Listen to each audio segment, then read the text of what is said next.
Hey there, welcome to your deep dive. Oh, great. Today we're going to explore some fascinating stories. Okay.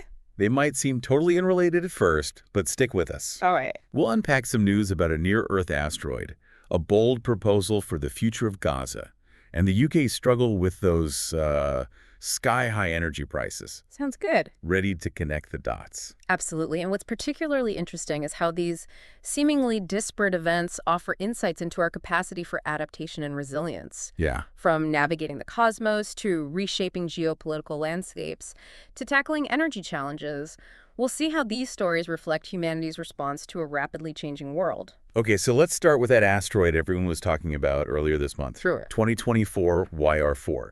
Initially, scientists gave it a 3% chance of hitting Earth in 2032. Oh, wow. Not exactly the kind of news you want to hear with your morning coffee. Indeed, that initial assessment certainly raised eyebrows. Yeah. It served as a stark reminder of the importance of planetary defense and how we must constantly refine our understanding of celestial objects. And just to put that size into perspective for you, Okay. we're talking about something between 40 and 90 meters wide. That's like the Statue of Liberty suddenly deciding to take a trip through our atmosphere. Mm. It even had Professor Brian Cox suggesting we might need a deflection mission. Yes, the early data definitely painted a dramatic picture. Right. Thankfully, both NASA and the European Space Agency dug deeper, and with more observations, were able to drastically reduce the risk of an Earth impact to practically zero. Okay, that's a relief. Yeah. But I'm curious, how do scientists go from potential catastrophe to never mind in just a few weeks? It's all about the nature of astronomical observations. When a new asteroid is detected, scientists are working with limited data. As they gather more information over time, they can refine their calculations, leading to a much clearer picture of the asteroid's trajectory. In this case, the initial projections had a high degree of uncertainty, but further tracking revealed that 2024 YR4 poses no significant threat to us. But here's a twist. There's still a tiny chance, about 1.7%, that this asteroid could hit the moon in 2032. Oh, Can you imagine what that would look like? it would certainly be a spectacular event. Imagine Yeah. a chunk of rock almost as big as a football field slamming into the lunar surface. Yeah. The impact would excavate a new crater and likely send a plume of lunar dust and debris into space potentially visible even from Earth. Wow.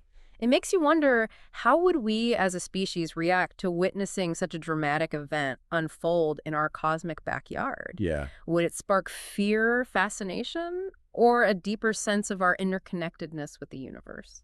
Such a great question, and it makes you appreciate NASA's perspective on all this. Yeah, They're actually viewing this whole asteroid situation as a positive learning experience. absolutely. It provided a valuable opportunity to test their tracking systems and refine their ability to predict future encounters with near-Earth objects. In fact, one of the key takeaways was the importance of international collaboration and data sharing. Uh-huh. This event highlighted how quickly information needs to flow between different space agencies and observatories worldwide to ensure accurate and timely assessments. Speaking of unpredictable futures, have you seen this AI-generated video Donald Trump shared on his Truth Social platform about Gaza? Oh, yeah! Now that was wild. Ah, yes. The video that sparked a whirlwind of conversations. It's not your typical political campaign material, that's for sure. It's like someone took Dubai, threw in a dash of science fiction, and then added a hefty dose of Trump. Okay. You've got these towering skyscrapers, pristine beaches, luxury yachts everywhere, and people partying like it's 1999 or maybe 2099. And of course, no Trumpian vision would be complete without a healthy dose of Trump himself. Right. There's the Trump Gaza Tower, a golden statue in his likeness, and even a scene where he's dancing with a belly dancer. And then you got Elon Musk making multiple appearances, chilling on the beach, enjoying hummus, tossing dollar bills into the air. Interesting. You have to wonder, what does he make of all this? It definitely raises some eyebrows, especially considering Musk's increasingly prominent role in the U.S. government. But remember, this video wasn't created in a vacuum. It's based on a plan Trump actually proposed earlier this year, relocating 2 million Gazans to neighboring Arab countries and transforming Gaza into a glittering Riviera of the Middle East. Right, the plan that sparked a whole firestorm controversy. Some critics slammed it as ethnic cleansing, while the White House actually came out in support, calling it visionary. And the reactions on Truth Social were all over the map, from diehard supporters praising Trump's genius to others questioning if the whole thing was just an elaborate joke. It's a situation fraught with complexity, touching upon sensitive historical, political, and humanitarian issues. It really begs the question in a world that often feels increasingly divided. How do we navigate such deeply polarized viewpoints and find common ground for constructive dialogue? And what does this say about the role of technology, particularly AI, in shaping political discourse and influencing public perception? It definitely makes you think. And speaking of complex situations and global challenges, let's shift our focus across the pond to the UK, where they're grappling with an energy crisis that's hitting people's wallets hard. Yeah. I was reading that the UK now has the highest energy bills in all of Europe. It's a difficult situation indeed, and one with far-reaching consequences. The current crisis stems from a confluence of factors, but the war in Ukraine has undoubtedly played a significant role. The conflict, coupled with a cold and still winter in Europe, has driven up energy demand while simultaneously disrupting supply chains. So it's not just about turning the thermostat down a couple of degrees. This is impacting people's daily lives and the overall economy. Exactly. The ripple effects are being felt across the board, with businesses facing increased operating costs and households struggling to make ends meet. The energy price cap, which is meant to protect consumers from extreme price fluctuations, has been rising steadily, placing a significant burden on families already grappling with rising inflation. It really highlights the interconnected nature of our world, how a conflict thousands of miles away can have such a direct and tangible impact on our lives, even down to the cost of heating our homes. So what's the UK government doing to address this crisis? I know they've talked about investing in green energy, but is that a realistic solution in the short term? They've outlined ambitious plans to transition towards a more sustainable energy system with a heavy emphasis on renewables. However, such a monumental shift requires significant time, money, and systemic reform. There are also challenges in terms of infrastructure development and ensuring a reliable energy supply, especially during the transition period. It raises a crucial question about resilience. How do we balance the urgency of addressing immediate needs with the long-term vision of building a more sustainable and secure future? It's a balancing act, for sure, and it feels like we're seeing these kinds of challenges pop up all over the world. From a potential asteroid impact to a radically reimagined Gaza to a full-blown energy crisis, it's enough to make your head spin. Yeah. But I'm sensing a common thread here, a theme emerging. Yes, and that theme is resilience. Whether we're talking about navigating cosmic threats, adapting to geopolitical shifts, or finding solutions to energy challenges, these stories underscore the importance of our capacity to adapt, innovate, and overcome adversity. It makes you think, if we can figure out how to track asteroids millions of miles away, Right. shouldn't we be able to solve something like an energy crisis here on Earth? It's tempting to draw a direct comparison, but the challenges are quite different. Mhm. While asteroid tracking involves scientific observation and calculation, tackling an energy crisis requires navigating a complex web of political, economic, and social factors. You're right, there are so many moving parts. But let's zoom in on those green energy plans for a moment. What are some of the specific initiatives the UK government is considering?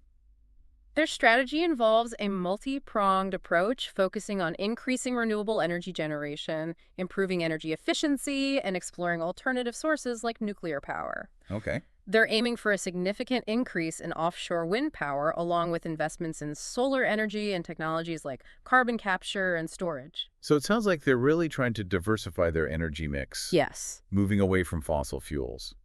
But I imagine there are challenges to implementing such ambitious plans. Absolutely. One major hurdle is the upfront cost of transitioning to renewable energy sources. Building wind farms, solar arrays, and updating the national grid requires substantial investment. That makes sense. Hmm. And it probably takes time, too. You Yeah. can't just flip a switch and suddenly have all this green energy flowing. Exactly. Developing and deploying renewable energy infrastructure is a long-term endeavor. There's also the issue of energy storage. Okay. Solar and wind power are intermittent sources, meaning their output fluctuates depending on weather conditions. Finding effective ways to store surplus energy and ensure a consistent supply is crucial. And then there's the question of public acceptance, right? Not everyone is on board with wind farms or nuclear power plants popping up in their backyard. You've hit on another key point. Gaining public support for large-scale energy projects is essential. Uh-huh. This requires clear communication, transparency, and addressing concerns about potential environmental or social impacts. It really speaks to the need for resilience on multiple levels, not just in terms of technology and infrastructure, but also within communities and individuals. Speaking of resilience, let's go back to that AI video about Gaza for a moment. It's obviously a highly speculative vision, but it got me thinking, how do you think people would actually react if their entire world was transformed like that? It's a fascinating question. Sudden and dramatic change, even if presented as positive, can be incredibly disorienting. Yeah. People are creatures of habit, and even if their new reality offers material comforts, there's bound to be a sense of loss for the familiar, the known. Exactly. Even if you swap a rundown apartment for a luxury high-rise, Yeah. there are still memories, connections, a sense of place tied to that old apartment. Precisely. Resilience in such a scenario would involve not only adapting to new physical surroundings, but also processing the emotional and psychological impact of such a profound shift. It's about finding ways to build new connections, create meaning in a changed landscape, and maintain a sense of identity amid the disruption. It almost makes you wonder if all those shiny skyscrapers and beaches are just a distraction from the deeper questions about identity, belonging, and what truly makes a place feel like home. That's a very insightful observation, and it reminds us that resilience isn't just about bouncing back to the way things were. Yeah. It's also about evolving, growing, and finding new ways to thrive in the face of change. So we've got asteroids potentially reshaping the moon, an AI-generated vision of Gaza sparking debate, and the UK wrestling with a complex energy crisis. And through it all, this theme of resilience keeps popping up. It's almost as if these stories are testing us, asking, how adaptable are you? Yeah. How willing are you to embrace change even when it's unexpected or uncomfortable? And perhaps even more importantly, they prompt us to consider what steps can we take both individually and collectively to cultivate the resilience we need to navigate an increasingly uncertain future. It's a big question for sure, Right. but I have a feeling you've got some thoughts on that. You're right. It is a big question, and there's no one-size-fits-all answer. But I think these stories offer some valuable clues. Consider the scientists tracking Asteroid 2024 YR4. Okay. Their resilience lies in their commitment to continuous learning, their willingness to adapt their predictions as new data emerges, and their collaboration across borders and institutions. That's a great point. Yeah. It's not about being rigid or having all the answers right away. Yeah. It's about staying flexible, being open to new information, and working together to solve problems. Exactly. And if we look at the hypothetical scenario of a transformed Gaza, Okay.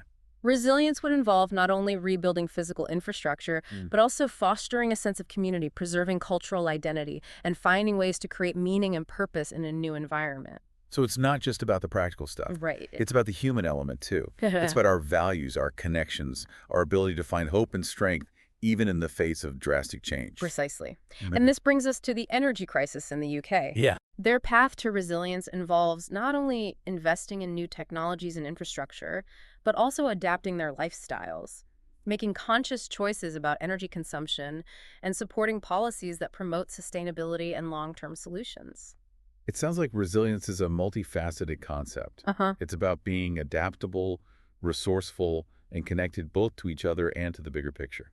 Absolutely. And I think there's a crucial element we haven't mentioned yet, Okay. a willingness to embrace discomfort.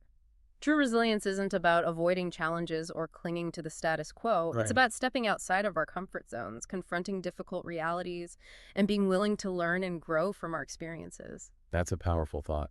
It's about acknowledging that change is inevitable and finding ways to not just cope with it, but to actually thrive in the midst of it. Exactly. And that might involve challenging our assumptions, questioning long-held beliefs, and being open to new perspectives. It's about recognizing that resilience isn't a destination. It's a journey, a constant process of adaptation and growth. So as we wrap up this deep dive, I think the question we leave you with is this. Okay. What does resilience mean to you? What steps can you take in your own life to cultivate this essential quality? It's been a pleasure exploring these ideas with you.